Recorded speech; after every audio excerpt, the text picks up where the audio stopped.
TNPSC information உங்களை அன்புடன் வரவேற்கிறது. இப்போ பார்க்க போகிறது டிஆர்பியில் தரப்புலேருந்து ஆனுவல் பிளானர் அப்படின்றது கொடுத்துருக்காங்க. ஸோ 2025க்கான பிளானர் தான் இது.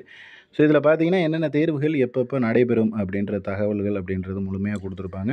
ஸோ இந்த பிளானர் மூலயமா நம்ம எந்த தேர்வுக்கு தயாராகலாம், நமக்கான தேர்வு எது அப்படின்றது நமக்கு தெரிய வரும்.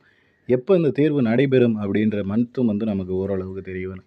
ஸோ அக்யூரேட்டாக இல்லைனாலும் ஓரளவுக்கு டென்டேட்டிவாக அவங்க கொடுத்துருக்காங்க. ஸோ டென்டேட்டிவாக எப்போ நோட்டிஃபிகேஷன் வரும், எப்போ எக்ஸாம் இருக்கும் அப்படின்ற தகவல்கள், எவ்வளோ வேக்கண்ட் அப்படின்றது எல்லாமே கொடுத்துருக்காங்க. ஃபஸ்ட்டு எஸ்சிடி செட்டுக்கு கொடுத்துருக்காங்க. அது மார்ச்சில் எக்ஸாமினேஷன் அப்படின்றத போட்டிருக்காங்க. அடுத்து associate professor, assistant professor and assistant director இதுக்கான நோட்டிஃபிகேஷன் அப்படின்றது 232 காலி பணியிடங்கள் ஏப்ரல் மந்தில் நோட்டிஃபிகேஷன் வரும். அடுத்து லா அசோசியேட் ப்ரொஃபஸர், அசிஸ்டன்ட் ப்ரொஃபஸர், ப்ரீலா இதற்கான ஸ்டடி மெட்டீரியல் அப்படின்றது நம்ம அவைலபிளாக வச்சுருக்கோம். ஸோ இதுக்கு பார்த்தீங்க அப்படின்னா வேக்கண்ட் 132 மே மந்தில் தேர்வு நடைபெற போகுது. இன்னும் ஒரு 2 மாதங்கள் தான். ஸோ இதற்கான நோட்டிஃபிகேஷன் அவைலபிளாக இருக்குது, மெட்டீரியல்ஸ் அவைலபிளாக இருக்குது. தேவைப்படுற நபர்கள் வாங்கிக்கலாம்.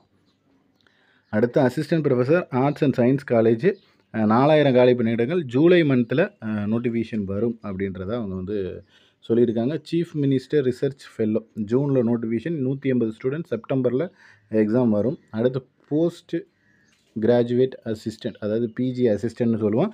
நம்ம பிஜிடிஆர்பி இது 1915 காலி பணியிடங்கள் நவம்பர் மந்தில் எக்ஸாம் இருக்கும் அப்படின்றத சொல்லியிருக்காங்க. இந்த பிஜிடிஆர்பிக்கான மெட்டீரியல்ஸ் அப்படின்றது, அதாவது சிலபஸ் சேஞ்ச் பண்ண மெட்டீரியல்ஸ் அப்படின்றதும் அவைலபிளாக இருக்குது. ஸோ இது தேவைப்படுற நபர்களும் தாராளமாக காண்டாக்ட் பண்ணிவிட்டு உங்களோட மெட்டீரியல்ஸ் அப்படின்றத பை பண்ணி வாங்கிக்கலாம். அடுத்து பிடி அசிஸ்டன்ட் அண்ட் பிஆர்டி அதுக்கு 1205 காலி பணியிடம் டிசம்பரில் நோட்டிஃபிகேஷன் வரும் அப்படின்னு சொல்லியிருக்காங்க. ஸோ மொத்தமாக அடுத்து பிளாக் எஜுகேஷன் ஆஃபீஸர் 51 காலி பணியிடங்கள் இதில் மார்ச்சில் எக்ஸாம் வரும் 26ன்னு சொல்லியிருக்காங்க. டோட்டல் வேகன்சி பார்த்தீங்கன்னா 7535 காலி பணியிடங்கள். ஸோ இந்த காலி பணியிடங்கள் மட்டும்தான் வருமா அப்படின்னா, நோட்டிஃபிகேஷன் வந்ததுக்கப்புறம் வேகன்சி இன்க்ரீஸ் ஆகிறதுக்கான வாய்ப்பு அப்படின்றது இருக்குது. பிஜிடிஆர்பி பொறுத்தளவுக்குமே அதே தான். ஸோ அதனால் மேக்ஸிமம் பார்த்தீங்க அப்படின்னா நோட்டிஃபிகேஷன் வந்ததுக்கப்புறம் தான் நிறைய வாட்டி இன்க்ரீஸ் பண்ணியிருக்காங்க வேகன்சி டிஆர்பி பொறுத்தளவுக்கு. ஸோ அதனால் இந்த முறையும் வேகன்சி இன்க்ரீஸ் ஆகும் அப்படின்றதுல எந்த ஒரு சந்தேகமும் இல்லை. ஆனால் அது வரைக்கும் நீங்கள் முடிஞ்ச வரைக்கும் உங்களால் முழு எஃபர்ட் போட்டு படிச்சிங்கன்னா அப்படின்னா கண்டிப்பாக வின் பண்ண முடியும். ஏன்னா நோட்டிஃபிகேஷன் வந்ததுக்கப்புறம் படிக்கிறது எல்லாருமே பண்ணுவாங்க. ஆனால் வேலைக்கு போகிறவங்க நோட்டிஃபிகேஷன் வர்றதுக்கு முன்னாடி படித்தா தான் கண்டிப்பாக வேலைக்கு போவாங்க.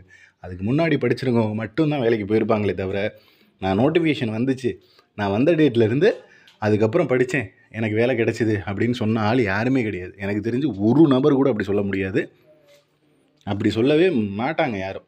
ஏன்னா அப்படி யாருமே போக முடியாது. அதனால தான் சொல்கிறோம், நோட்டிஃபிகேஷன் வர்றதுக்கு முன்னாடி யாரை கேட்டாலும், வேலையில் இருக்கிற ஒரு நபரை கேட்டாலும், நான் நோட்டிஃபிகேஷன் வர்றதுக்கு 6 மாதத்துக்கு முன்னாடி இருந்தே படிக்க ஆரம்பிச்சிட்டேன், நான் வேலைக்கு போய்ட்டேன்னு தான் சொல்லுவாங்களே தவிர, நோட்டிஃபிகேஷன் வந்துச்சு, நான் படித்தேன், வேலை கிடச்சிதுன்னு சொல்லவே மாட்டாங்க. அதனால் இப்போ இருந்து படிங்க.